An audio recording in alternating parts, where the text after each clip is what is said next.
must be have overdrawn. All right, I must be in the reds. All right, I must owe. But if I go to my bank account and there's no negatives and it's all positive numbers, that means that's credits that I can use, family. All right, so as you can see, it says the total amount due is $145.21. All right, so let's go all the way down. I know y'all can't see this, y'all, but look at this. Y'all see this little queen? Can you see these little dots right here? It's real small. Well, actually, to me, it looks like words. Oh yeah, it probably is words. I remember seeing somebody talk about that. It is words. Those aren't just that. Those are like small, real small words. But family, this is where you endorse the bill. Okay, as you can see at the bottom, you're supposed to detach this right here, right along this right here, families, which you're supposed to detach right here. All of you have that. All of you have that. All you gotta do is print this off online. Meaning, if I'm looking at this bill and it's online, I will simply just print this off, tear off the bottom. Okay, because they're telling me when it's due. They're saying it's due January 3rd. All right, they saying the amount due is $145.21. All right, who is the payer? Queen, do you know what the payer is? What do you think the payer is in this situation? I should be the payer. No. I'll tell you why. Remember, we're the payee. The name that's on the bill is always the payee. So there should be a name somewhere, like a John Doe or something. They don't got no name on here. Okay, they don't got the person's name on here. So ideally, a person's name would be right here, family. So let's say I got somebody on this webinar right there. Your name might be John Quincy Smith. Okay. All right, but your bill is gonna come in as John Smith. All right, John Smith is the name that we control. I haven't gotten to that part yet, Queen, so that's probably why you haven't put it together just yet. But you're not the payer, okay? You control the payee. The payer, guess who? Is AT&T. They're the ones that pay. They're the payers. The corporation, family, is always the payers. They're the issuers of the bill. Yeah, I gotta remember. So, for instance, Queen, if I sent you a check for $145, that means you just received it, right? Yes. I'm the payee. I got it. Yeah, exactly. So I'm the payer. So I just sent you a positive 145. Family, everybody that's on this call right now, you have to look at every corporation that sends you a bill. You have to look at the bill. If it's positive, guess what, family? They are paying you. I know for those that don't understand, like, wait a minute, what is this? I don't have to pay. It's already paid, family. They are giving you a positive credit. We just don't understand how to accept the credits and transfer it to the principal's account. That's what we're learning today. All right, so Queen, this whole 145. All right, let's just say, your name was Lisa Smith. All right, let's just say later was all caps Lisa Smith. Lisa Smith should be right here beside AT&T. Lisa Smith, and it should say Lisa Smith's address as well. All right, because you see this account number right here. This is Lisa Smith's account number. This is Lisa Smith's balance. All right. Now I want y'all to comment 0 if this is making sense to you. I want you to comment -0 if it's just not clicking yet still, all right? Which is cool. I just want y'all to understand how positive balance and negative balances work. All right, so I want you to comment a 0 if it's making sense. I want you to comment a -0 if it's just not clicking. It's just, man, what? Hold on, what? Okay. All right, I see a lot of zeros, double 0. Okay. I don't see any negative zeros. Okay, good.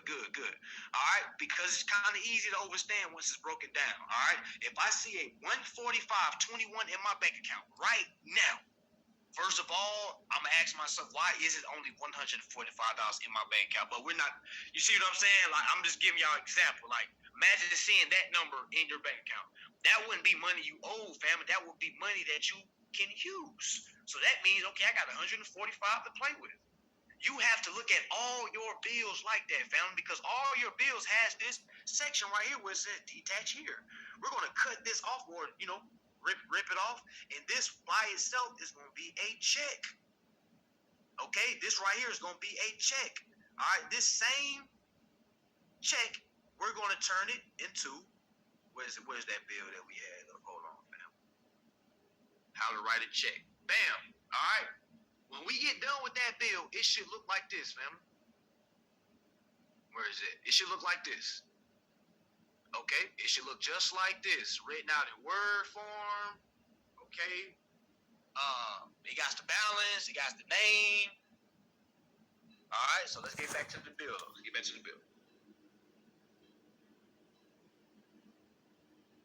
All right. So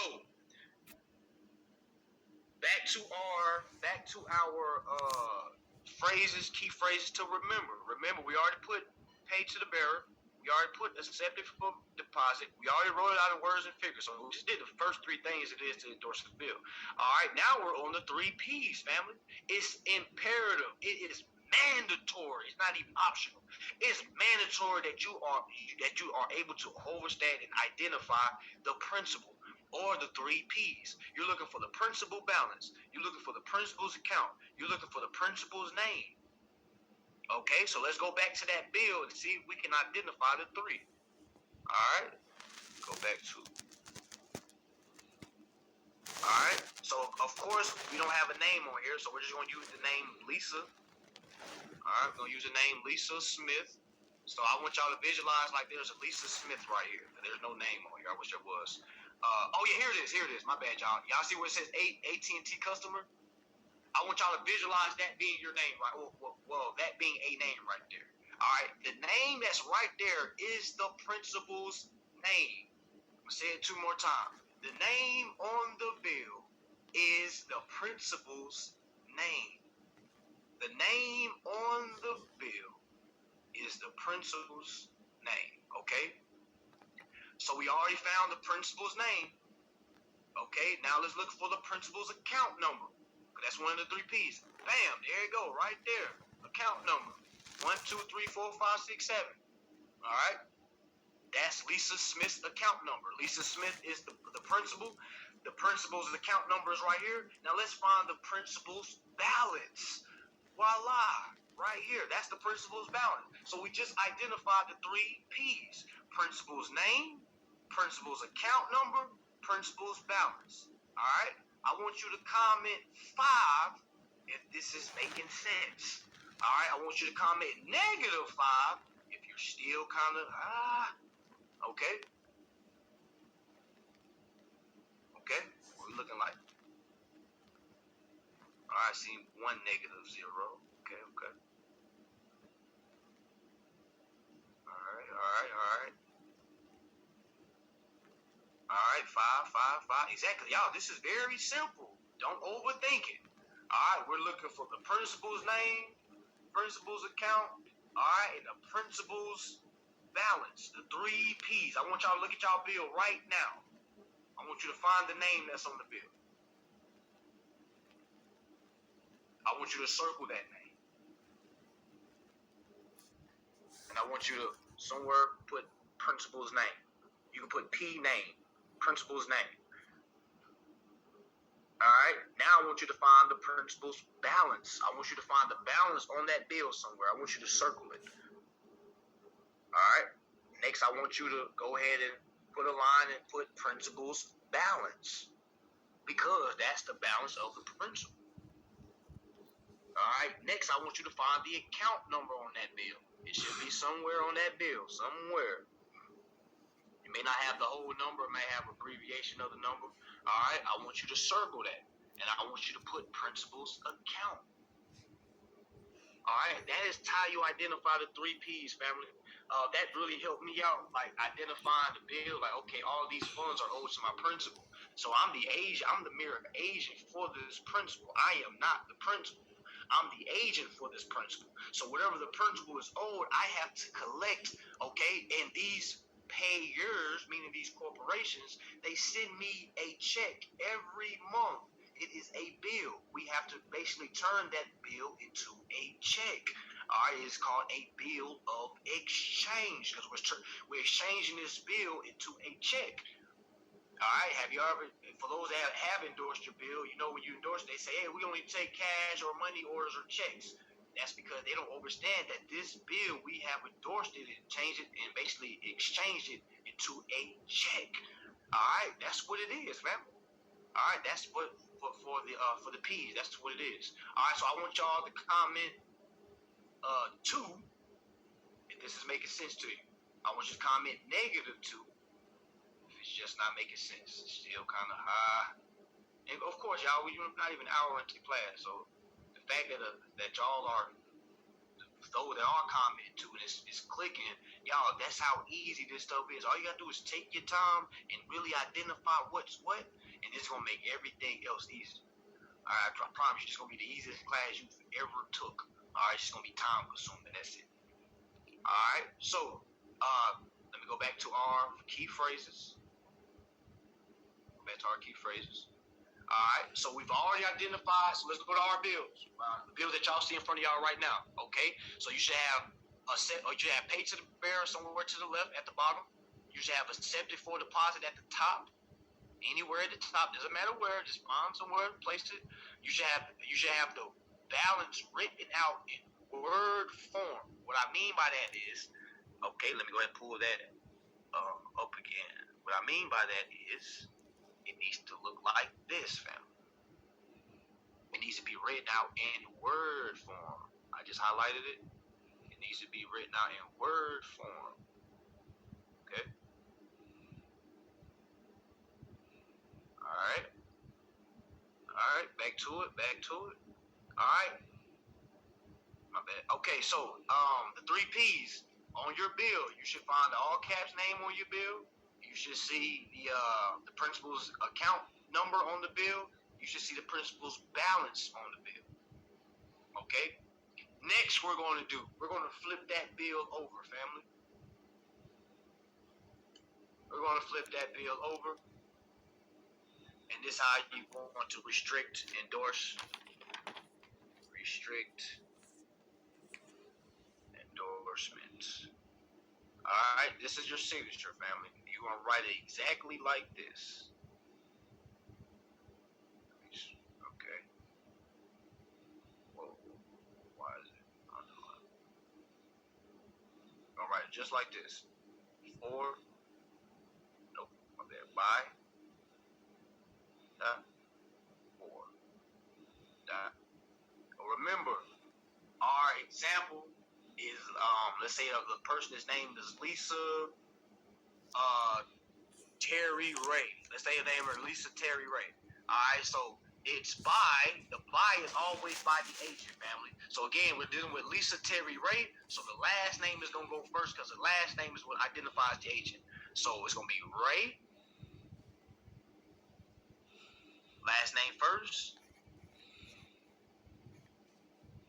and it's going to be first name, Lisa, and you can put initial, middle initial, backslash, simply agent. All right, down here, we're going to put the principal's name. Remember, we're putting the principal's name. So it should say, all caps, Lisa Ray, backslash, principal. Oh.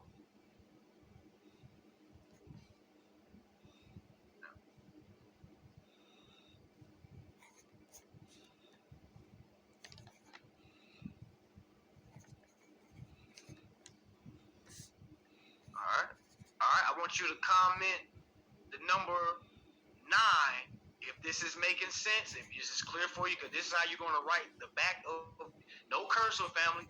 Throw that cursive mess out. No more cursive. This is how you're going to restrict the back of all your bills moving forward. All right? I want you to comment, 9. I want you to comment 9 if this is making sense. I want you to comment -9 if it is not making sense.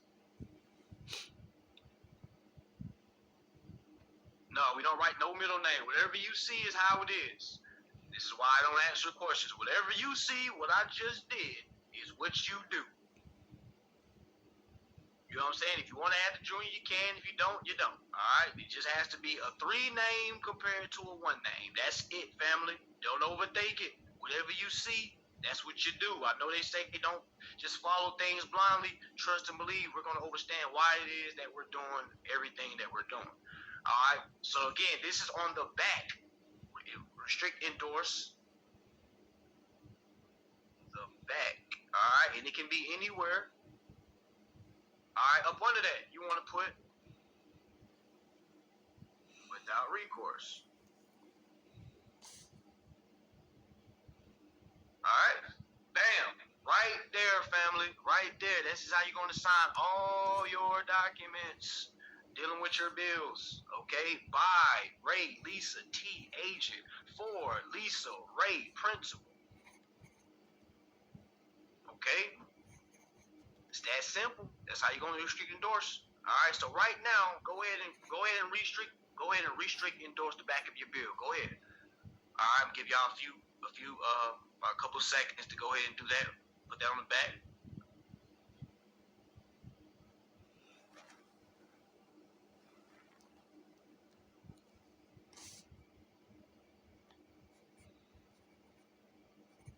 Not enough room on the bill. Well, you gotta write smaller, fam. You mean it on the back of the bill? Yeah, you gotta write a little smaller. If the back has other info on it, write over it in the diagonal way. Okay, right over those words, y'all. Right over those words. All right, just make sure yours is able to is visible, like it stands out. All right, because that is your restrict endorsement. Don't worry, we're gonna add a tender of payment with this bill as well. So don't worry. All right, let me keep tab on time. It's 107. Okay. All right, family, that is how you endorse that bill. Okay, so so far, I want you to comment 10 if you have these things down. At the top of your bill, you have accepted for deposit. All right, at the bottom left, you have pay to the bearer. All right, in the middle, you have words and figures. All right, you have identified the three principles. All right, you restrict, endorse the back using your by and for. All right, I want you to comment 10 if you are with us right now. If you have done all of the above, I want you to comment 10. If you have not, I want you to comment -10. Yeah, this is some easy formulas, y'all. All right. Okay. All right. Okay. Next phrase. We're at number 6. I am the creditor. I am not the borrower. Okay. I want y'all to literally stick that into your mind. I want y'all to say that to yourselves right now 3 times. Say it to yourself 3 times. You got to chant. Okay. You got to chant these things. I am the creditor. I am not the borrower. I am the creditor. I am not the borrower. I am the creditor. I am not the borrower. Okay, if you did those 3 chats right there, you're able to go to number 7. All right, we're on number 7. It says the banks pay interest. All right, these are key phrases that we need to remember. Banks pay interest for those that are paying back the banks. All right, I want you to literally understand that the banks are the ones that pay the interest. We are definitely going to go into that information today. We're just going over this is basically the introduction of what class is going to consist of. All right, we just went ahead and knocked out the bill. All right, because that is the easiest thing. All right, number 8, my favorite number. It says the only way to pay a bill is with interest, family. All right, now what did number 7 say? The banks pay interest. What did number 8 say? The only way to pay a bill is with interest. So if we put 7 and 8 together, all right, it means that the banks are supposed to pay the bills. Okay? Now the banks aren't going to pay these bills if they are instructed to pay the bill. All right, that's where we come in at. All right, this is the duty that we have not been doing. All right, some of us are 20, 25, 30, 35, 40, 45, 50, so on and so on. All right, we have basically neglected our role as agent for our principal. So we have been taking on liability. We have been working to pay bills as if it's us that's the borrower, not knowing that we are the creditor. All right, every person that's on this call right now, if you have a job and you're paying a bill, you're living like a borrower. All right, if you are trapping to pay a bill, you are living like a borrower. If you are scamming to pay a bill, you are living like a borrower. All right, and again, we're going to go over the facts so you can see. All right, so first thing and first, family, we're going to go ahead and read the bill of exchange first. All right, we're going to read the bill of exchange first. Let me go ahead and pull that up. All right, family, this is the Bill of Exchange of 1882. As you can see, it's old as dirt. All right, so let's go ahead and go in it. All right, this is the Bill of Exchange Act. All right, so when I first laid my eyes on Bill of Exchange Act, I was like, dang. If I have, and some of y'all may have took my course 2-3 years ago. I used to make the analogy, yo, if I have an issue with my Big Mac, I'm not going to go to Burger King to fix my Big Mac. I'm gonna take my Big Mac to McDonald's. If I'm having an issue with my Whopper, I'm not going to take it to Wendy's. I'm going to take my Whopper back to Burger King. So if I'm having an issue with understanding my bill, who do y'all think I need to go? I'm going to go to the Bill of Exchange Act. You see what I'm saying? It's little simple things, little simple, formulas that you can build for yourself to memorize things. Okay, so that's what made me go all in on Bill of Exchange Act. Because I'm like, okay, I don't understand the bill. And then, voila, here it is, a Bill of Exchange Act. This is from 1882. I doubt anybody on here was alive then. Okay, let's read. It says, short title. This act may be cited as the Bill of Exchange Act. Interpretation of terms. In this act, unless the context otherwise requires acceptance. We already put accepted on our bill. Acceptance means an acceptance completed by delivery. Meaning, for those that put the accepted at the top of your bill, you just completed the delivery. Meaning, if you have not been putting that on your bill, guess what? The bill hasn't been getting delivered. That's a problem, family. That's the problem. Okay, that's why we put accepted at the top. Hey, we've accepted this issue. We've accepted this bill. We've accepted these credits. Meaning, if I go knock on Queen's door and say, hey, I got this $145 for you. If she doesn't accept it, does she have the money? No, she doesn't. She has to take that money out my hand. Okay, that's her acceptance. In this form, we receive bills, but we have to acknowledge the bill. We have to let the issuer, meaning the payer, know that we are the payee and we're here to accept. Imagine having money in your savings account, family, and you never knew how to use it. That's what's going on.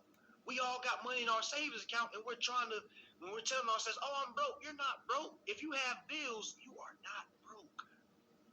A person that don't have bills is broke. That means you're not doing no business. Okay? If you have bills coming in, you have money. That's credit. That is money. You just have to turn it into a credit. That's it. All right? It says action includes counterclaim and set off, meaning you have to take action. Did y'all ever notice that we read the Bill of Exchange Act? What y'all think the ACT stands for? Act, meaning take action. This is the Bill of Exchange action. This is the Federal Reserve action. Okay, you see what I'm saying? This is the banking action.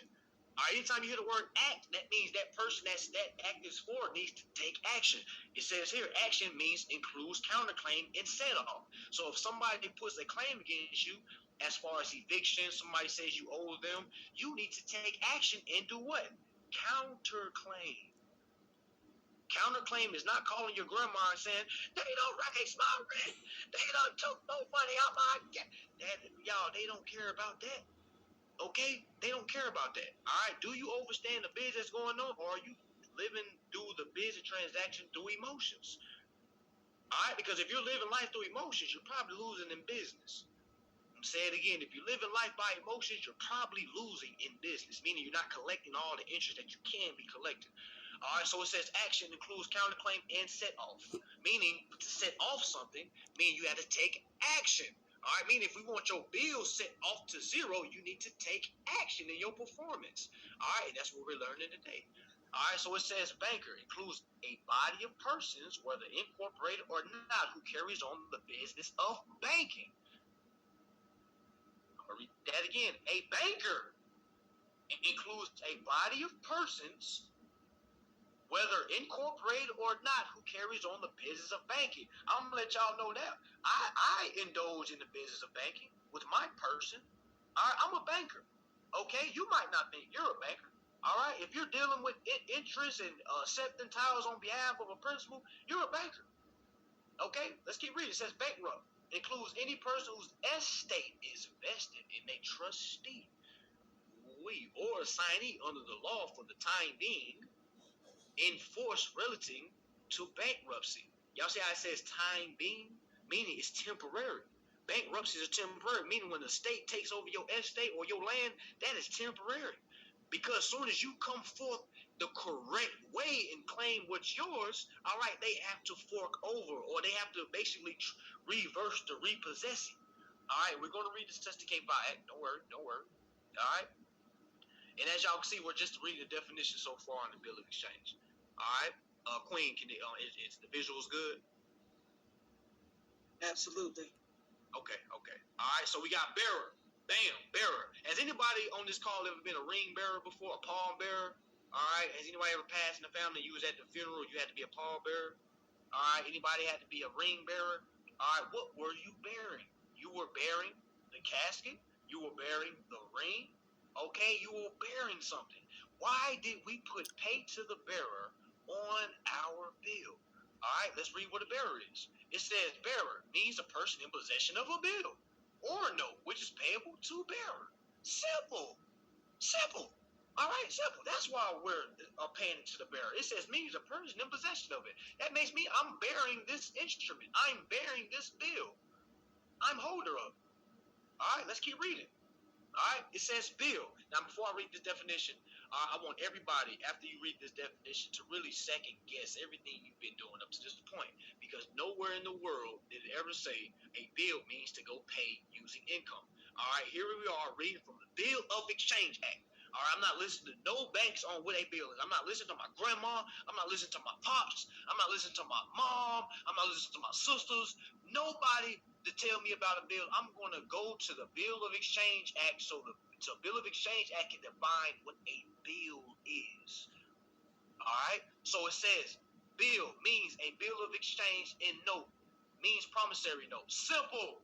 And bill is simply, it means a bill of exchange. So does everybody know what the word exchange means? You know, when you get a pair of pens and you know they don't fit right, you know, you can take it back or exchange them. Okay, so we're exchanging. Okay, we're exchanging our bills and we're turning it into a check. Watch me turn my bills, into a check. Okay, gotta lock that in. All right. So it says again, bill means bill of exchange, and note means promissory note. Let's keep reading. It says delivery means transfer of possession, actual construction from one person to another. Wait a minute. It says delivery means a transfer of possession. All right. So meaning if I send Queen a bill and she doesn't do anything with it, was it ever transferred? No. All right, Queen, she has to literally receive my bill, all right, endorse it, accept it, send it back to me, let me know, hey, I have accepted this bill for credit. You can apply this to the principal's balance. Then I get this bill back from her, and I'm supposed to go apply that to her principal's balance, y'all. That's how it's supposed to go. You're supposed to literally get into, like, say, for instance, a phone bill or a car. Let's talk bigger, okay?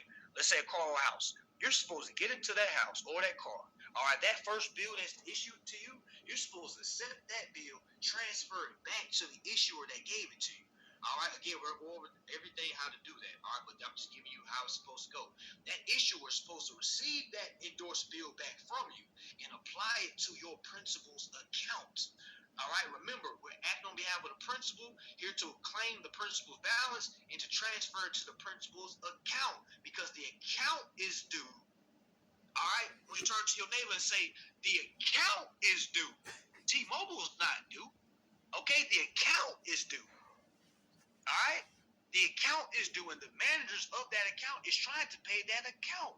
That's why they send us positive balance bills each and every month. Family, they're doing their job. It's us. We don't know what we're doing. We're not even opening the bill. We just running. We looking at the bill like, oh my gosh, it's $500. Man, I ain't got that. I got to put more overtime into work. We working. Ain't reading nothing. Okay, so as you can see, over time that can start to create a recession.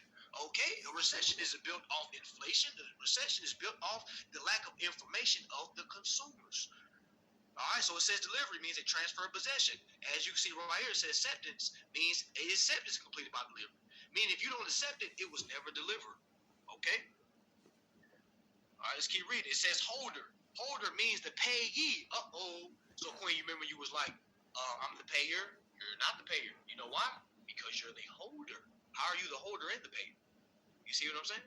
So let's read. It says holder means the payee or endorsee of a bill or note who is in possession of it, or the bearer thereof. So what they just tell us? They just told us if we have possession of the bill and we're holding it, we're the holder. We're also the bearer. You see what I'm saying? So we're not the payers, we're the payees. All right, so let's read endorsement. Means an endorsement completed by delivery. All right, because after we restrict endorse it, that also completes the delivery. All right, issue. Here it is. Means the first delivery of a bill or note completed in form to a person who takes it as a holder. So, Queen, you take the bill as a holder. That bill is being issued to you by the payer. All right? So it says here, persons includes a body of person, whether incorporated or not. Postal operations means a person who provides the service of conveying postal package from one place to another by post, or B, any of the incidentals services of receiving, collecting, sorting, and delivering postal packages. Value means valuable consideration, meaning every time you give someone an application, family, you put your social on it, you put your principal's name on it, you sign it, you just gave that corporation value, family. So why do you think all your bills are in the positive? For everybody that's on this call right now, the reason why your bills is in the positive is because you gave them value in the beginning. The beginning was when you gave them an application that consisted of your principal's name, your principal's account number, which was your social, and then you signed the bottom as the agent, even though you didn't know you was doing that. All right, but that's how they took it. So they took that application, they went to the Federal Reserve, they cashed that application in for the Federal Reserve notes, and they issued you the credits. All right, but the thing is, we received those credits and we looked at it as a debt, thinking we had to pay it. Whole time we're not supposed to pay it because we already gave equal consideration in the beginning. So right now we're just collecting our dues because we're the real debt collectors, family. All right, so I probably said a mouthful there, but we're gonna break everything down. I'm just kind of give you kind of cool beans while we diving in. Look at this. It says written. Includes printed and writing. So whenever y'all hear me say you need to write your letter, y'all, I'm talking about typing, family. Unless you can write it out, unless you want to be Shakespeare, you can write it out. I wouldn't say that because, a lot of people's handwriting is chicken scratch. Okay, so it says here, written includes printed and writing. I advise you to go ahead and type your letters up. Don't write them out. Type them up. Because when you type them up, that's as if you're writing to them. Okay, you're writing a letter to them. All right, that is expressing your demand. That is the most powerful thing other than calling them on the phone. All right, let's keep going. All right, bill of exchange defined. We'll be on part 2, family. Forms and interpretation. Queen, let me ask you a question. As we read this, does it seem like Congress is helping us or hurting us so far? Is Congress? Yeah, Congress. Congress is the ones that placed this out here. Do you think this is to help us or to harm us? Oh, it's definitely to help us. Definitely. But they say if you want to, hide something, put it in a book. Exactly. And that's why a lot of us are lost on our way. It has nothing to do with skin complexion. It has nothing to do with culture. It has all to do with one's ability to have the discipline to read what's put out for them. All right? Imagine not reading what's a resource that's supposed to help you live free. That's insanity, family. Most people that complain about the government ain't read the Constitution. Most people that complain about the government ain't read the Bill of Exchange Act. They just complain about inflation and how things are high, how banks are getting over on people. These same non-readers is really the voice of society, which is sad. Okay, so let's keep reading. Part 2, it says Bill of Exchange, form and interpretation. This is Congress letting you know, hey man, this is how you form the bill. This is how you interpret the bill. All right, this is because if I call the bank right now, hey, where's the bill? They're gonna say, oh, that's what you pay. So of course I'm not gonna call the bank. So let's read. It says bill of exchange defined. A bill of exchange is an unconditional order in writing addressed by one person to another, signed by the person giving it, requiring the person to whom it is addressed to pay on demand or at a fixed terminal future time a sum served in money to or to the order of a specified person or to bearer. Okay, number two, it's an instrument which does not comply with these conditions or which orders any act to be done in addition to the payment of money is not a bill of exchange. So let me explain that for instance. So let's say I endorse my bill, I send it in, and then the corporation say, oh, this is not money. The only thing we accept is cash, money order. Right then and there, they are asking for an additional to the payment of money because I just gave them a bill of exchange. If they're asking for additional cash, that is not a bill, family. All right? Let's keep reading. Number three, it says, in order to pay out of a particular fund is not unconditional within the meaning of this section, but an unqualified order to pay coupled with an indication of a particular fund out of which the drawee. So let me ask you a question, Queen. Do you think you're the drawee or the drawer? I'm the drawee. Yep. Every time you hear you see E, family, anytime you see payee, drawee, that is us. That is E, we. That's the best way I could, it's real kindergartenish, but that's the best way I could kind of remember who is who. Every time I see the word drawer, that's them. Payer, that's them. Drawee, that's me. Payee, that's me. That's we. Okay? All right, so let's read. It literally says on A, in the indication of a particular fund. What particular fund are they talking about, family? Queen, you want to take a wild guess? Which particular fund you think they talking about? Wouldn't it be your Susquehanna Act fund, your estate?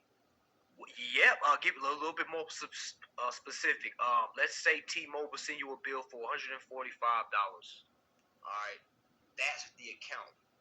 That's the particular account. So whatever y'all see on that bill, okay, the positive balance that you see, that is the particular funds out of which the drawee is to reimburse himself. I'm going to read that again because you really got to read it slow.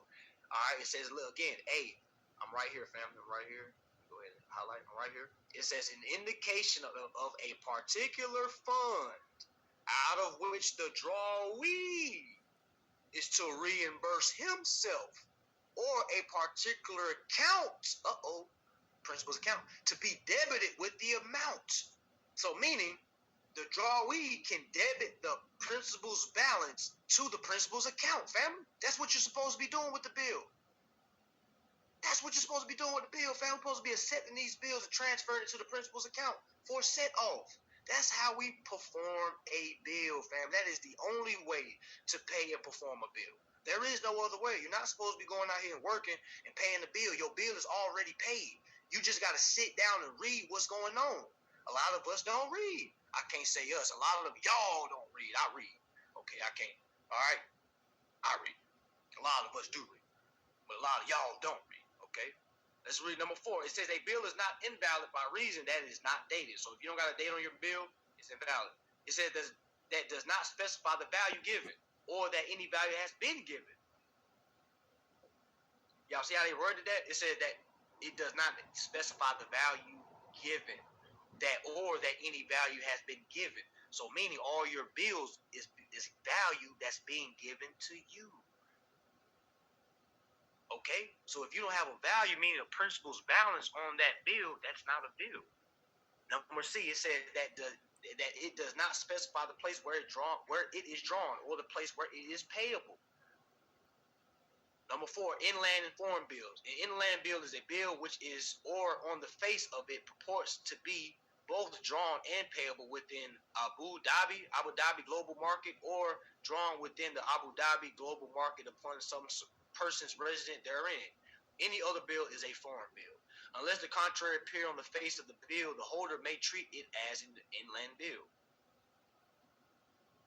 Effect where different parties to bill are the same person. It says a bill may be drawn payable to or to the order of a drawer, or it may be drawn payable to the order of the drawee. It says too, where in a bill, drawer and drawee are the same persons, or the drawee is a fictitious person. Did y'all know the name on your bill is a fictitious person? All right, I want you to comment 7 if you understand and overstand that the all caps name on your bill is a fictitious person. Now, what is a fictitious person? Let's Google that right now. What is a fictitious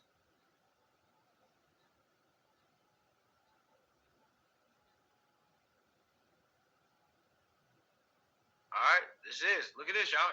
Can you see the screen, Queen? Yes. Okay, so this is a fictitious person, y'all. This is the name that is on your bill. The name that is on all your bills is a fictitious person. It says fictitious people are non-existing people who, unlike fictional characters, have been claimed to actually exist. Usually, this is done as a practical joke or hoax, but sometimes fictitious persons are created as part of a fraud. All right, so I don't know why they giving us fear monger there. Fictitious persons are used in business. Meaning if y'all went, if anybody on here that has a business that you created, you went to the IRS, you had to create a business name, right? So let's say my name is Henry, and I want to create a burger stand.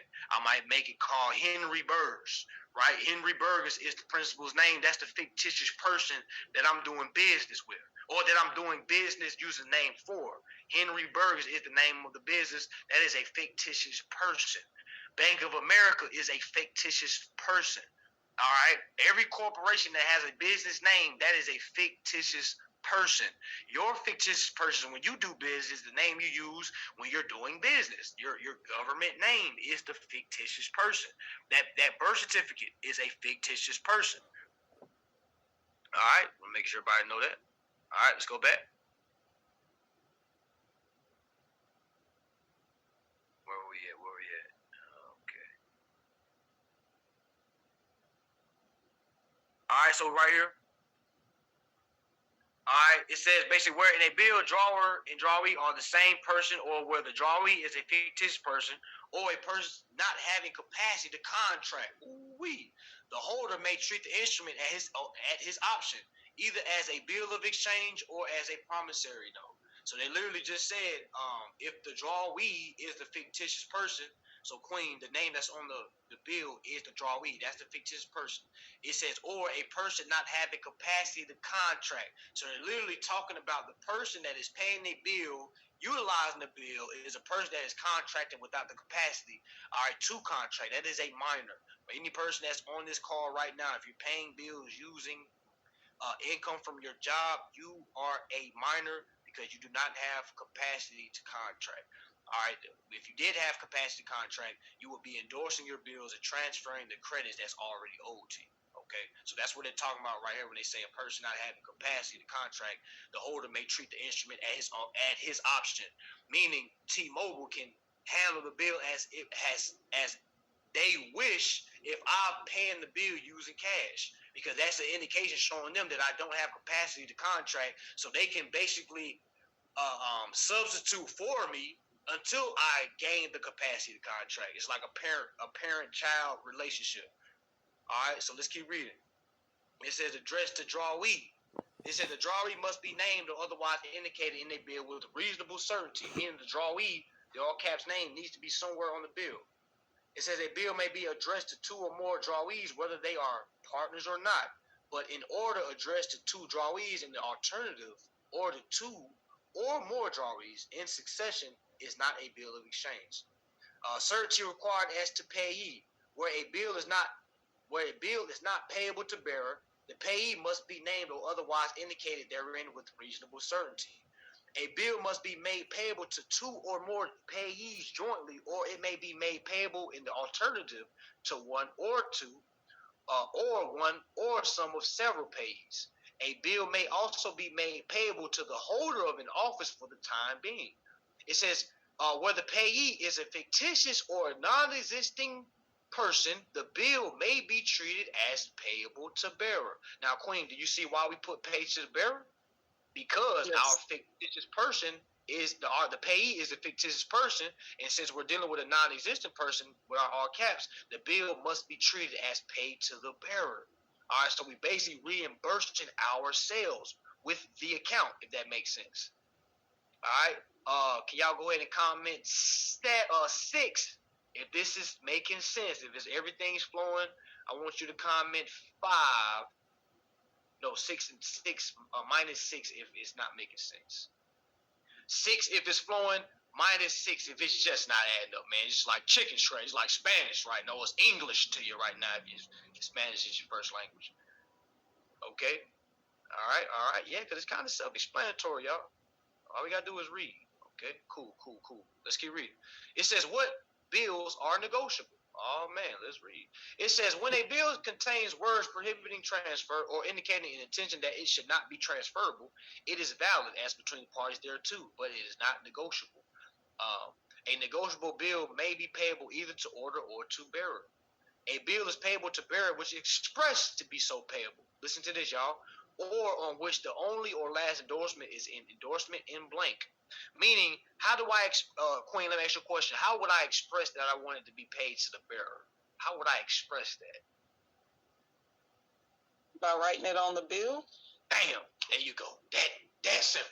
All right, for the kids that's listening, I'm about to use a D word. But it's that damn simple, family. Okay? That damn simple. All right, if we want to express something, we simply put it on the face of the bill. All right, it says a bill is payable to a bearer, which is expressed to be so payable. All right, that's why we put pay to the bearer at the bottom. It says 4, a bill is payable to order which is expressed to be so payable, or which is expressed to be payable to a particular person and does not contain words prohibiting transfer or indicate an intention that it should not be transferable.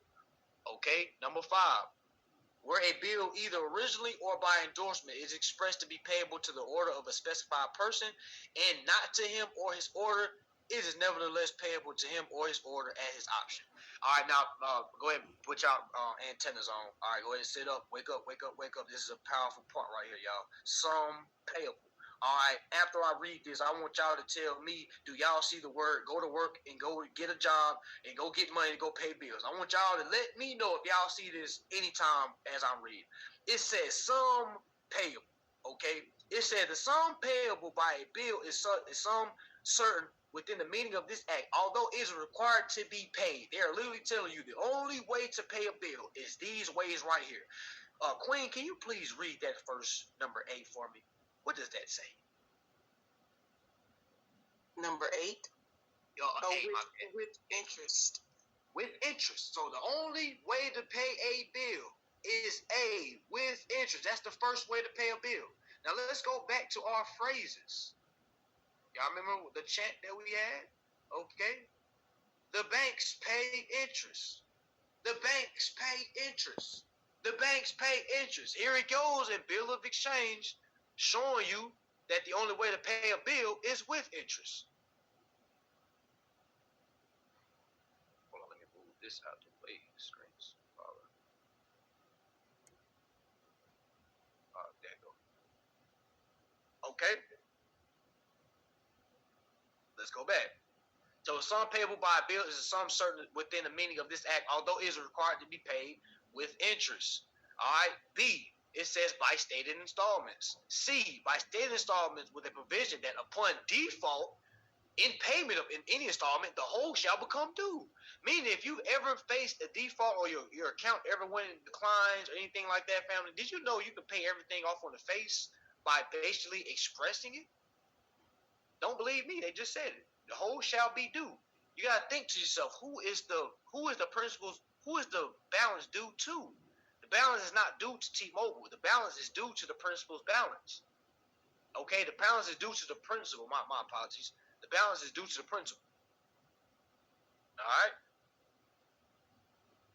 All right. It says where the sum payable is expressed in words and also figures. Oh my bad. I'm reading D. I'm at D. It says according to an indicated rate of exchange or according to the rate of exchange to be ascertained as directed by the bill.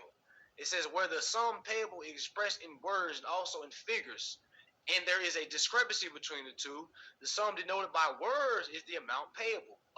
There it go.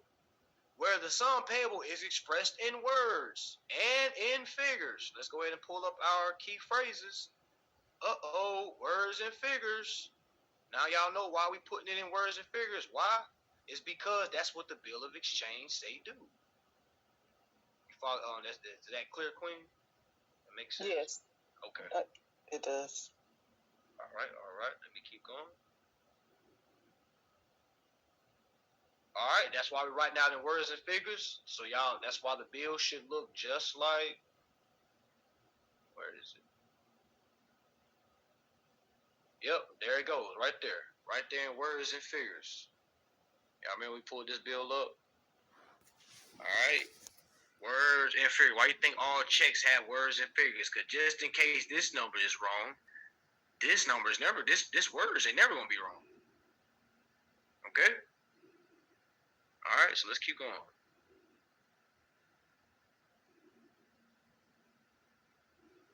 All right. It says where a bill is expressed to be payable with interest, unless the instrument otherwise provides interest runs from the date of the bill. Damn. And if the bill is undated from the issue thereof. All right, bill payable on demand. A bill is payable on demand. Listen to this, which is expressed to be payable on demand, or at sight, or on presentation, or B, in which no time for payment was expressed. Number two, where a bill is accepted or endorsed when it is overdue. Listen to this. It shall, as regard the acceptor who so accepts it, or endorser who so endorses it, be deemed a bill payable on demand. For those that have overdue bills, guess what you're supposed to do with that overdue bill? You're supposed to scratch off the dates. I want you to scratch out the date. You can crucify. You can put an X on the date.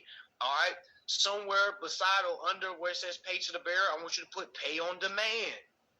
All right, now why are we putting pay on demand? Because it literally says, which is expressed to be payable on demand, in which no time for payment was expressed, where a bill is accepted or endorsed when it is overdue, it shall, as regards the acceptor who so accepts it, or endorser who so endorses it, be deemed a bill payable on demand.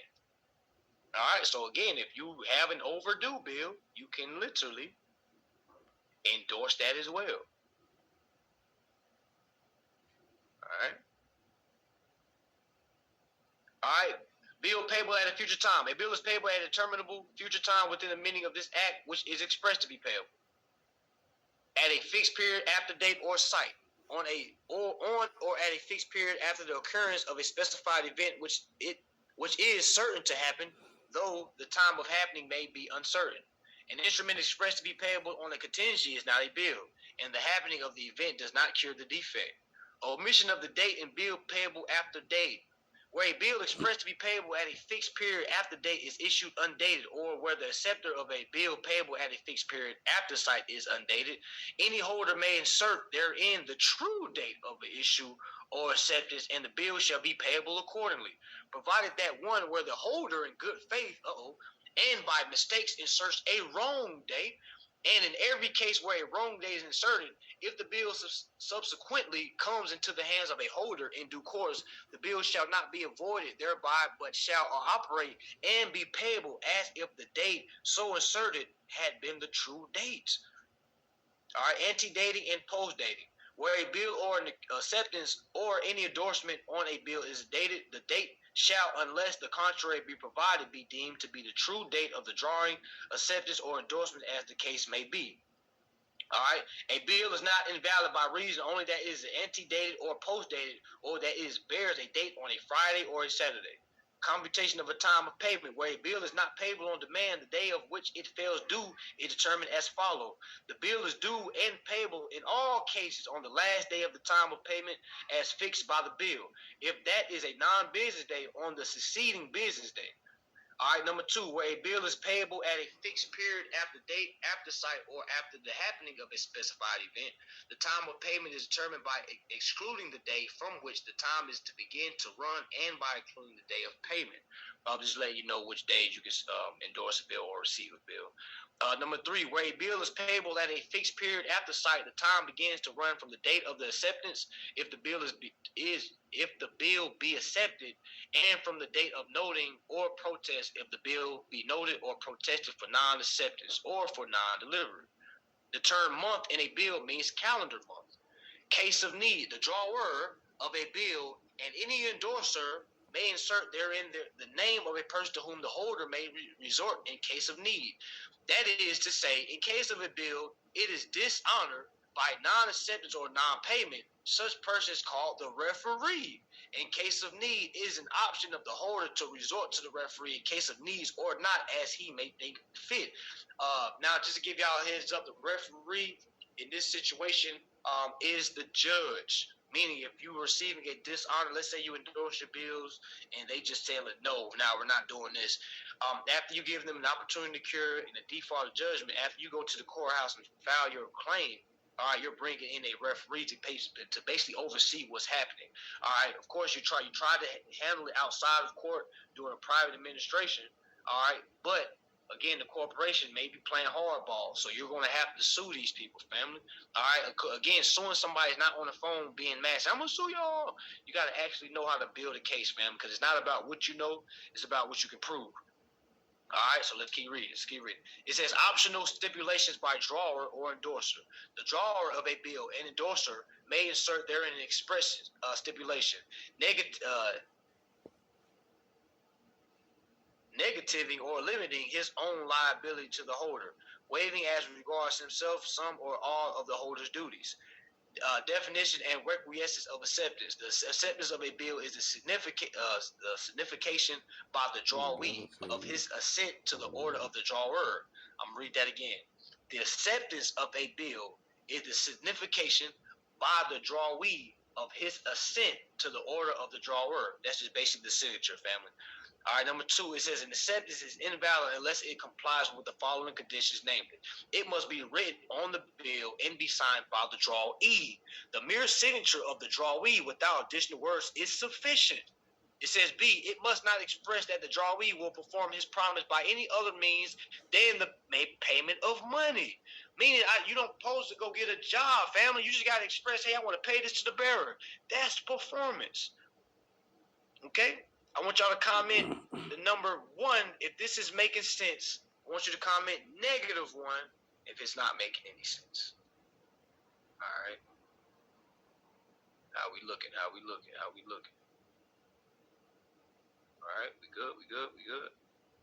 All right. We're going to take a break at 2:30, y'all. First break at 2:30. All right. Stick with me. All right. Let's keep going. All right, time for acceptance. It says, a bill may be accepted before it has been signed by the drawer or while otherwise incomplete.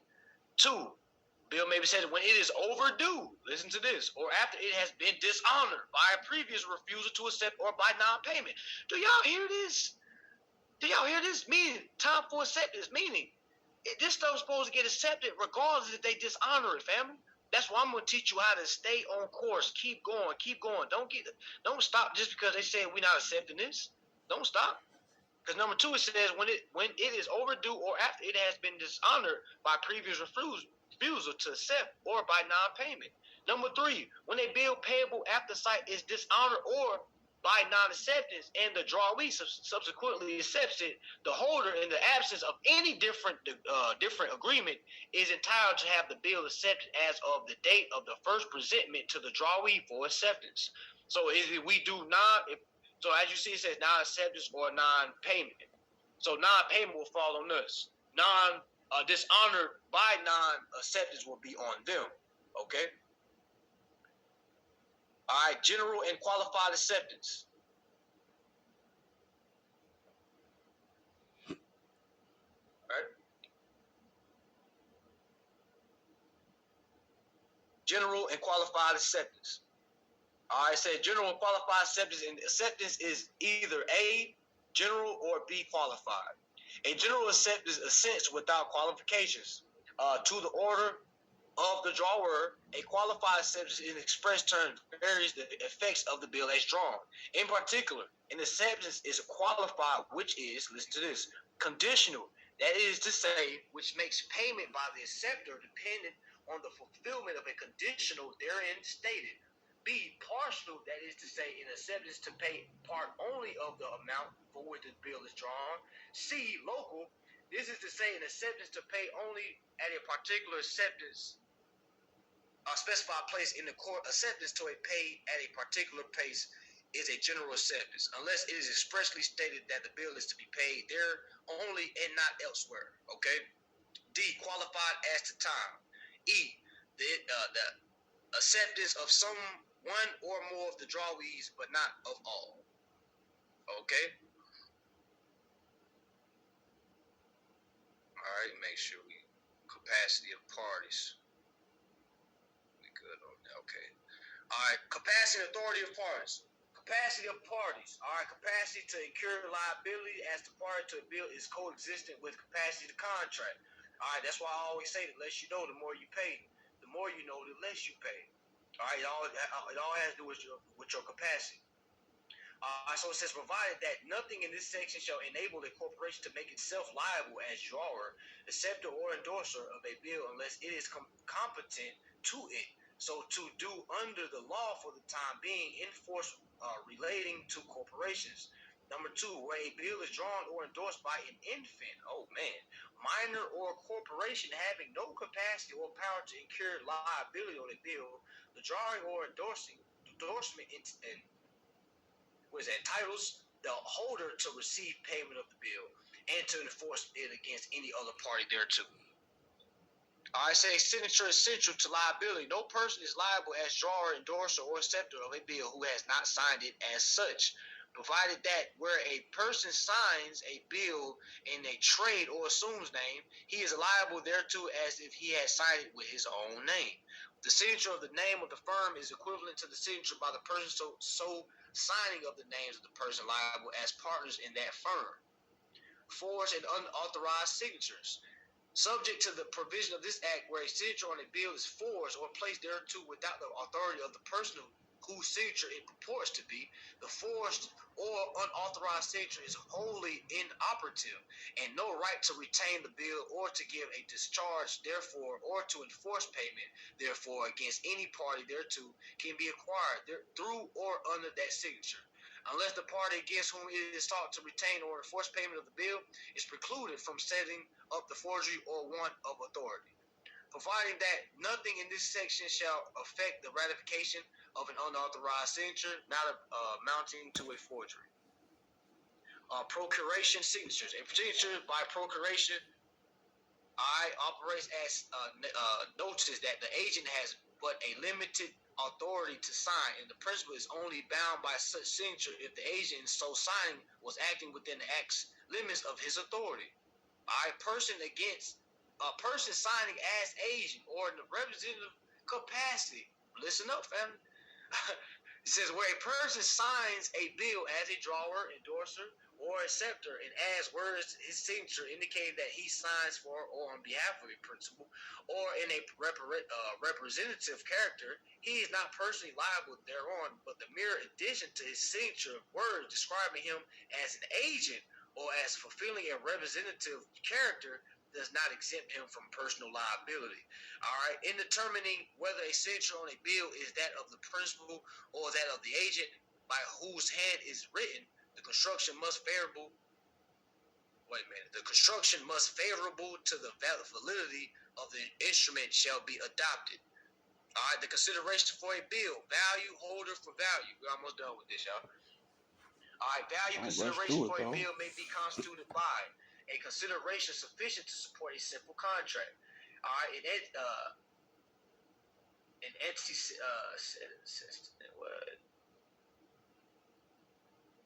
antecedent, I don't know how to say that word.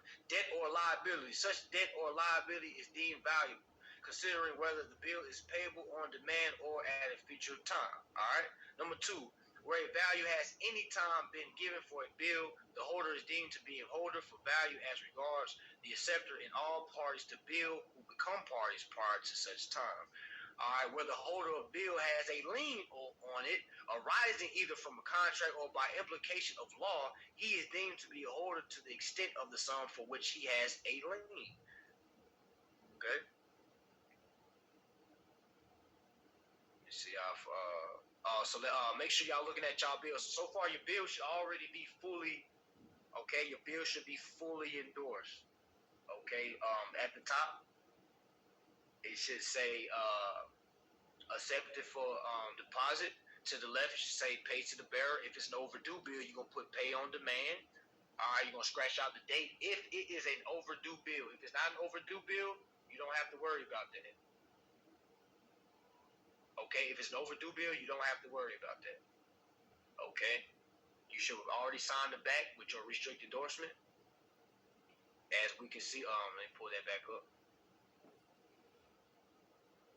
Y'all can see the restricted endorsement. This is the restricted endorsement, family. This is what the back should look like. But I'm dealing with your name. All right. Let's get back to it. What time is it? 1:55. First break at 12:30, y'all. 12:30. 15-minute break at 12:30.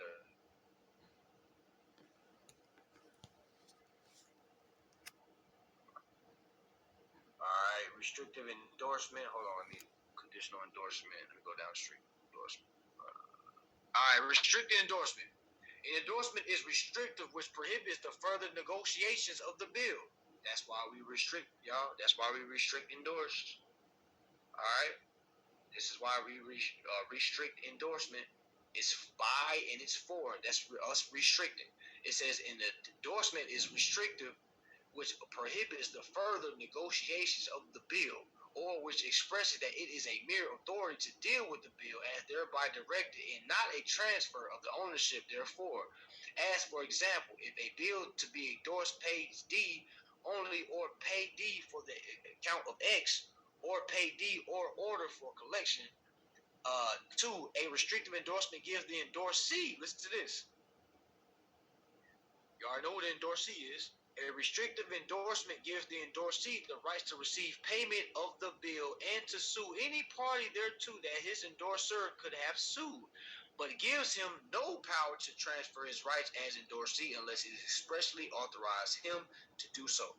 Number three, where a restrictive endorsement authorizes further transfer, all subsequent endorsees take the bill with the same rights and subjects to the same liabilities as the first endorsee under the restrictive endorsement.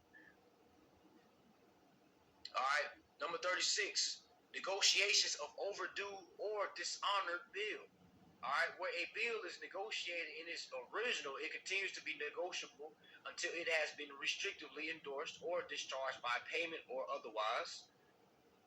Where an overdue bill is negotiated, it can only be negotiated subject to any defect of title affecting it at its maturity. And thenceforth, no person who takes it can acquire or give a better title than that which the person from whom he had took it had. So meaning nobody can basically take your title of the owner. Like you're already the owner, family. You're already a secure party. Nobody can take that away from you. All right, it says a bill payable on demand is deemed to be overdue within the meaning of and for the purpose of this section when it appears on the face of it to have been in circulation for an unreasonable length of time. When it is unreasonable length of time for this purpose, it is a question of fact.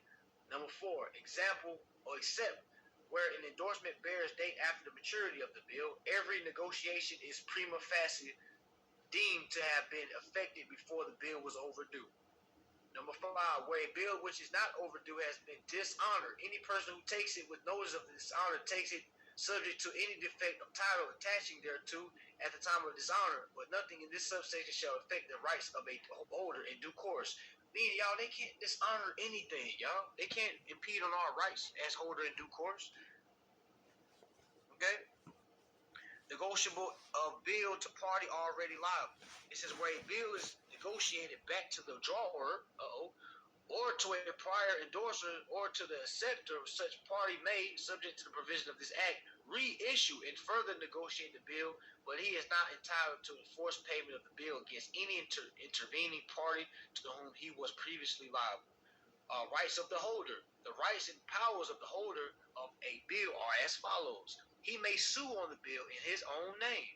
Number two, where he is a holder in due course, he holds the bill free from any defective titles of prior parties, as well as from the mere personal defenses available to prior parties among themselves, and may enforce payment against all parties liable on the bill. That's why it's powerful being holder in due course.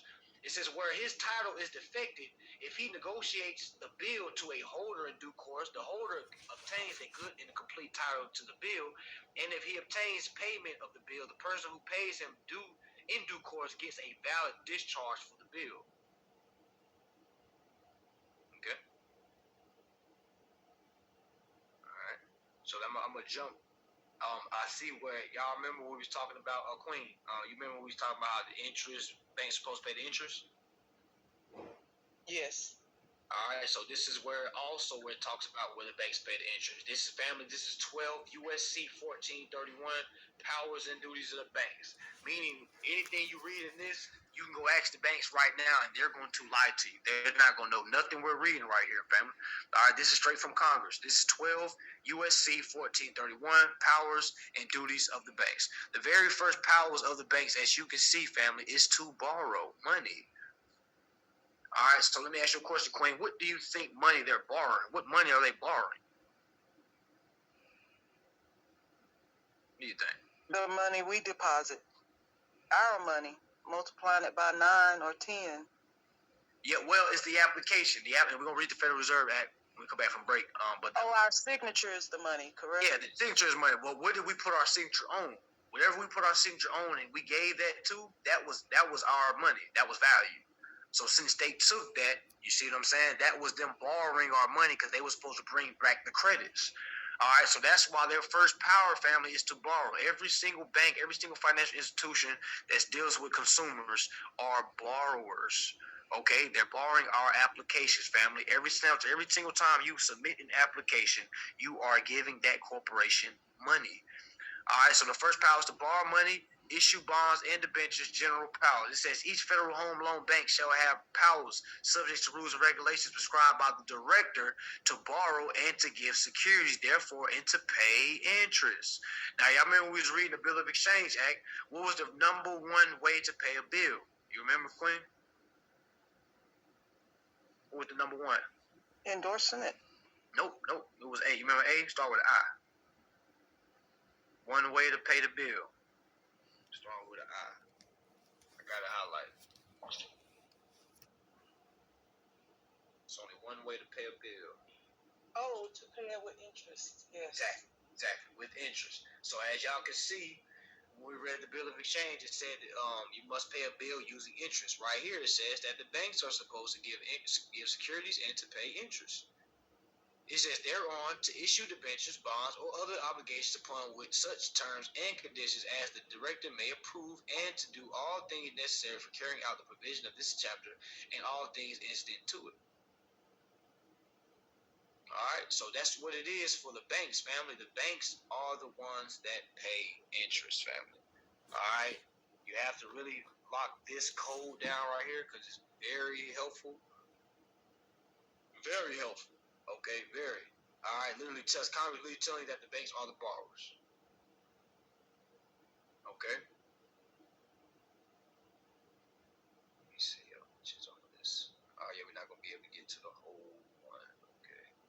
I wanted to just read y'all part 1 and part 2 of the Bill of Exchange, just so y'all can get a kind of a clear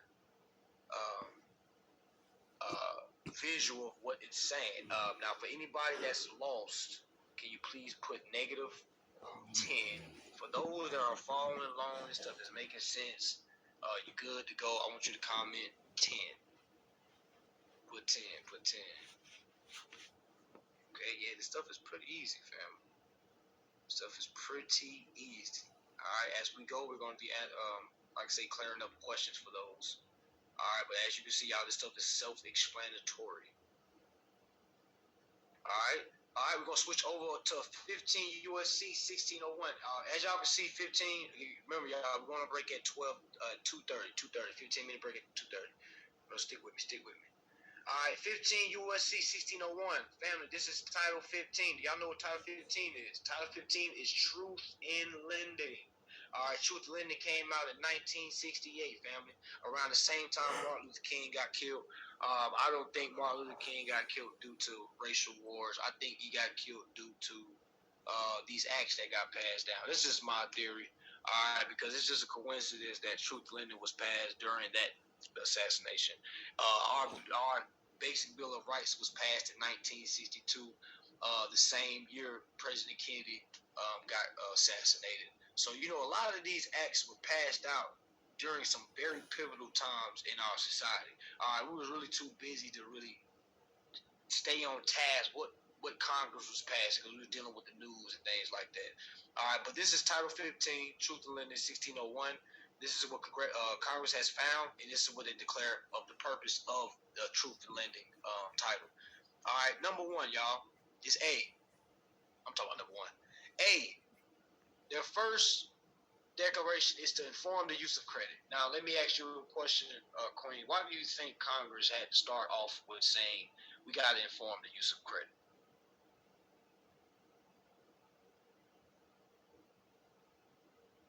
What do you think, why? I'm not sure.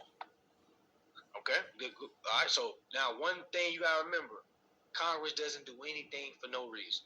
All right, everything is for a reason. You gotta see right here where it says congressional findings, meaning this is what Congress has found when they did their analysis of the economy. All right, then they noticed, hey, we need to inform the use of credit. So who has rights to credit, Queen? Who has rights to credit? We do. We do, exactly. So, of course, they're not informing the banks on how to use credit. So this right here is for us, the consumer. So a lot of people say the government doesn't help us. Trust and believe, family. They pass a lot of laws that we're supposed to read for ourselves and that we're supposed to benefit from. Right here it says informed use of credit because they know that we're out here living life by a credit score. There's probably 2,800 people on this call right now that is living life by a credit score, meaning you're trying to keep a credit score up. You're paying your credit cards back on time. All right, you're trying to make all your bills on time to keep that good credit score going. Okay. Nowhere in the law does it say anything about having a credit score. We have a right to credit. Credit is not a privilege. It is the right granted, but we'll read that as well. So let's keep reading. It says, informed use of credit. It says, Congress finds that economic stabilization would be enhanced and the competition amongst the various financial institutions and other firms engaged in the extension of consumer credit would be strengthened by the informed use of credit. All right, meaning if the consumer is informed of the use of credit, the economic stabilization would be way better. All right, so basically, the economic stabilization is just what is the state of the economy? All right, is it? Are we in a recession? All right, is everybody buying? Because if nobody's buying, that means we're in a recession. But the question is, why is it nobody buying? Most people stop buying because they think, oh, well, it's hard times are hard. Let me hold on to my dollar. That is a broke thing to do because you have the right to credit. We should never be saving money. Okay? You should never save money. Okay? You should literally be utilizing your right to credit. There's no need to save money for a rainy day. We shouldn't be having any rain. The only rainy days you should see is when you walk out and when nature doing her thing. Okay, but talking about a rainy day as far as you going broke, that should never be. Okay, because we should be informed of the use of credit so we can help out the economic stabilization and we could strengthen the competition between these financial institutions and firms. Okay, the financial institution is the banks, the firms are your dealerships. It says here, the informed use of credit, listen to this, results from the awareness of the cost thereof by a consumer. All right, letting you know, the more the consumer is informed, the less the consumer is going to pay. Now, if Lisa Smith isn't informed on her use of credit, Lisa Smith probably going to pay that whole car off. Okay, somebody on this call right now gonna pay the whole car off, and you ran to your friends and said, "I'm blessed. I was able to pay my car. I'm blessed." And the whole time that is backwards, family. You was never supposed to repay anything. Okay, let's read it. It said the informed use of credit results from awareness of the cost thereof by a consumer, meaning the less you know, the more you pay. The more you know, the less you pay. It said it is the purpose of this subchapter to assure a meaningful disclosure of credit terms so that the consumer, not the bank, the consumer will be able to compare more readily the various credit terms available to him and avoid the uninformed use of credit and to protect the consumer, not the bank, the consumer against inaccurate and unfair credit billing and credit card practices. Do y'all not know when we give them our Social Security credit card number and they come to us and say, hey, that's a decline? That is literally inaccurate and unfair credit billing and credit card practices. Because every time we give them our credit, we need to have our right to credit. All right, so it says terms of personal leases, terms of personal property leases. Let's read. It says Congress also finds that there has been a recent trend, that's a powerful word, trend towards leasing automobiles and other durable goods for consumer use as an alternative to installment credit sales, and that these leases have been offered without the adequate cost disclosures. I don't know if anybody knows what a trend is. All right, so let me give you an example. All right, for instance, y'all remember the dance, the stanky leg? You know, when people used to get on the floor and do the stanky leg? You know, that was a trend. All right, now it's 2023. If you see somebody do the stanky leg now, you probably be like, yo, what are you doing? You're, whoa. Wrong error. All right, because that was a trend. Meaning a trend is something that's not law. That's not something that's something that people done came together and have made trendy. So Congress is letting us know that there has been a recent trend in leasing automobiles and other durable goods for consumer use. So meaning if you're leasing anything, you are doing a trend. Okay? All right, that's what it is. It's a trend. You're not supposed to be leasing anything because we're already in a consumer credit transaction. What lease are they talking about? All right, it says it is the purpose of this subject to assure a meaningful disclosure of the terms of leases of personal property for personal, family, or household purposes, so as to enable the leasee to compare more readily the various lease terms available to him, limit balloon payments into consumer leasing, enable comparisons of lease terms with credit terms where appropriate, and to assure meaningful and accurate disclosures of lease terms in advertisements. Okay? Time we got? Okay, we almost there.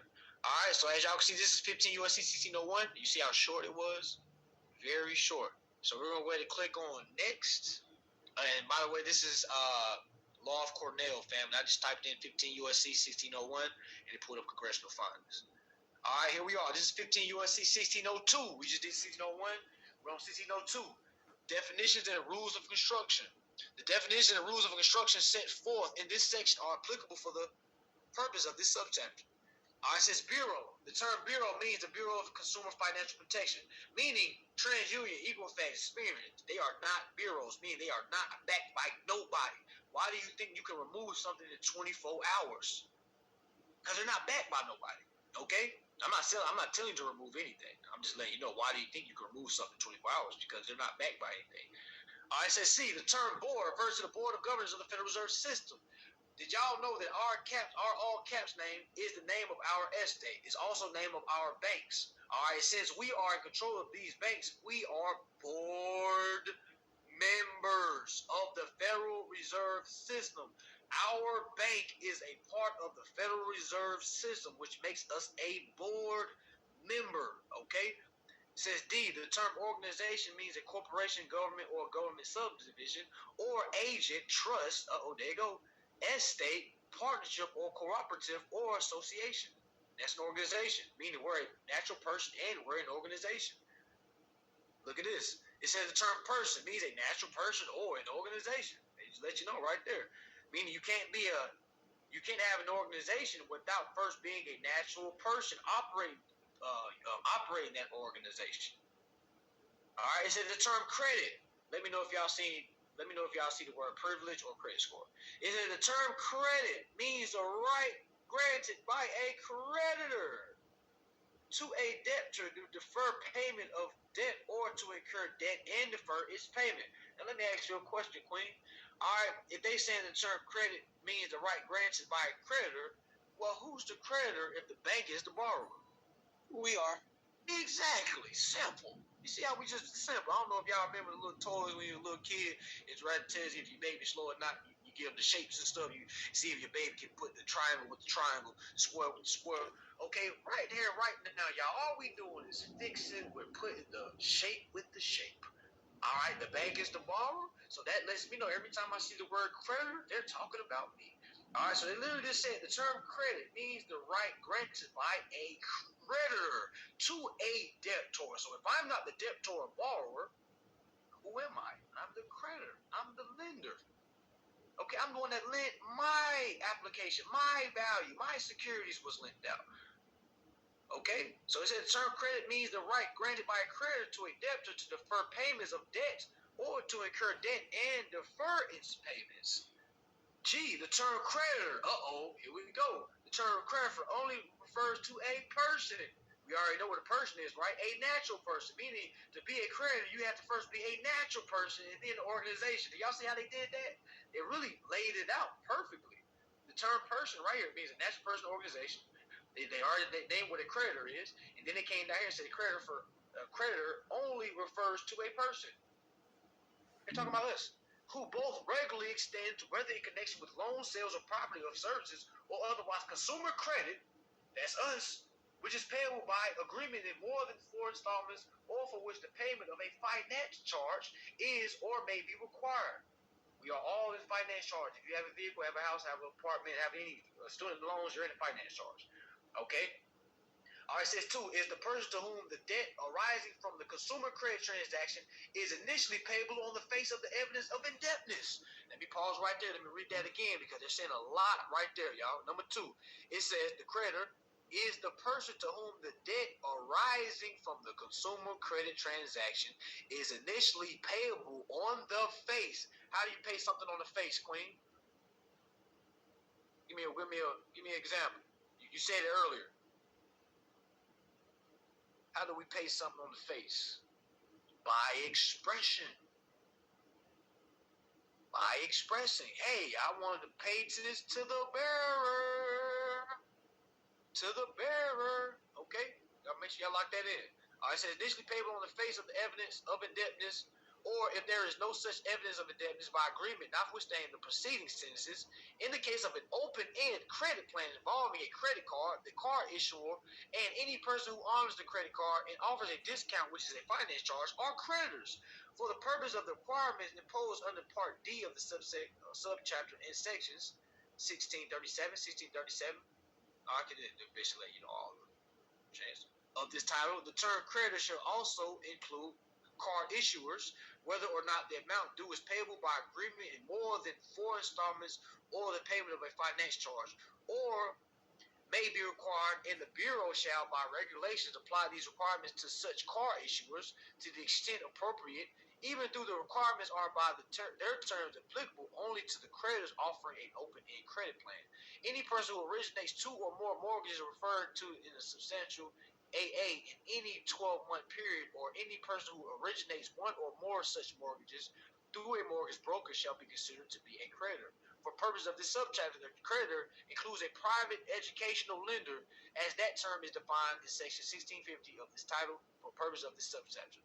All right, the term credit sale refers to any sale in which the seller is a creditor. That's us. The term includes any contract in the form of a bailment or lease of the bailee, or leasing contracts to pay a compensation for use, a sum substantially equivalent to or in excess of the aggregate value of the property and services involved, and it is agreed that the bailee or leasing will become, or for no other or nominal consideration, has the option to become the owner of the property upon full compliance with his obligation under the contract. All right. It says the objective consumer, used with the reference to credit transaction, characterized the transaction as one in which the party to whom credit is offered or extended is a natural person. And the money, property, or services which are the subject of the transactions, listen to this, are primarily for personal, family, or household purposes. Okay? It says the term open-end credit plan. The open-end consumer credit plan means a plan under which the creditor reasonably contemplates repeated transactions, that's us, which prescribes the terms of which transactions, which provides for a finance charge, which may be computed from time to time, in an outstanding unpaid balance, a credit plan or an open-end consumer credit plan, which is an open credit plan or open-end consumer credit plan, within the meaning of the preceding sentences, is an open-end credit plan or an open-end credit plan, even if credit information is verified from time to time. Okay? Is it the term adequate notice, as used in section 1643 of this title, means a printed notice to a cardholder, which sets forth the pertinent facts clearly and conspicuously, so that the person against whom it is to operate could reasonably be expected to have notice it and understand its meaning. Such notice may be given to a cardholder by printing the notice on any credit card, or in which periodic statements of account issued to the cardholder, or by any other means reasonably assures the receipt, therefore, of the cardholder. All right. So then the term credit card means any card, plate, coupon, book, or other credit device existing for the purpose of obtaining money, property, labor, or service on credit. I'm going to say it again. The term credit card means any card, plate. They say What type of plate? Did you know that your license plate is a credit card? Did you know that your social security card is a credit card? Because it falls up under any card. When you see that? Yes. Yep, so any card, so your social security card is a credit card. So as soon as you let them run your credit, they just ran your credit card. For all you credit leverage people out there trying to build a good credit score. Okay, what happened was they took your credit card, they ran your credit card. They told you it was a soft pull credit check. All right, no difference between a hard pull and soft pull. If I take my credit card to the gas station and I give my card to that gas station cashier, they take my card. If they softly pull my card through their payment processor, it's still going to take the money off. Okay, no matter if they pull it hard or they pull soft. Okay, they're taking some type of value off of my card. All right, which is my credit card. And since they're using my credit card, I'm the one that's due the value that's coming back. All right, we're at the end of this. The term credit card again means any card, plate, coupon, book, or other credit card device existing for the purpose of obtaining money, property, labor, or service on credit. The term accepted credit card means any credit card which the cardholder has requested and received or has signed or has used or authorized another to use for the purpose of obtaining money, property, labor, or service in credit. Sheesh. The term cardholder means any person to whom a credit card is issued or any person who has agreed with the card issuer to pay obligations arising from the issuance of a credit card to another person. The term credit issuer means any person who issues a credit card or the agent of such person with respect to such card. So the card issuer is the company that gave you that card. The term unauthorized use, as used in section 1643 of this title, means a use of a credit card by a person other than the card holder, meaning you, who does not have actual, implied, or apparent authority for such use and from which the cardholder received no benefits. How many of you applied for a car, house, credit card, you got declined, and you didn't receive any benefits? My friend, that was an unauthorized use of your credit card, family. I'm going to say it again. If you've ever been declined, if you ever been declined for anything, okay, and you never received anything back, that was an unauthorized use, because it was where the cardholder, meaning you, received no benefit. So the term discount, as used in section 1666F of this title, means a reduction made from the regular price. The term discount, as used in section 1666F of this title, shall not mean a surcharge. The term surcharge, as used in this section 1666F of this title, means any means of increasing the regular price to a cardholder which is not imposed upon customers paying by cash, check, or similar means. The term state refers to any state, the Commonwealth of Puerto Rico, District of Columbia, and any territory or possession of the United States. The term agricultural purposes includes the production, harvest, exhibition, marketing, transportation, processing, or manufacture of agricultural products by a natural person who cultivates, plants, propagates, or nurtures those agricultural products, including but not limited to the acquisition of farmland, real property with a farm residence, and personal property and services used primarily in farming. So the term agricultural products includes agriculture, historiculture, viticultural, and dairy products, livestock, wildlife, poultry, bees, forest products, fish and shellfish, and any products thereof, including processed and manufactured products, and any and all products raised or produced on farms, and any processed or manufactured products therefore. The term material disclosures means a disclosure as required by the subchapter of this annual percentage rate, the APR. It said the method of determining the finance charge and the balance upon which a finance charge will impose, the amount of the finance charge, the amount to be financed, the total of payments, meaning the finance charge is the sum of all charges, y'all. We'll read the finance charge, don't worry. It says the total of payments, the number and amount of payments, the due dates or periods of payment scheduled to repay the indebtedness, and the disclosures required by Section 1639 of this title. The term dwelling means a residential structure or mobile home which contains 1 to 4 family housing units or individual units of condominiums or cooperatives. The term residential mortgage transaction means a transaction in which a mortgage deed of trust, purchase money security interest arising under an installment sales contract or equivalent consensual security interest is created or retained against the consumer's dwelling to finance the acquisition or initial construction of such dwelling. Okay. Let's keep going with this. Get over to.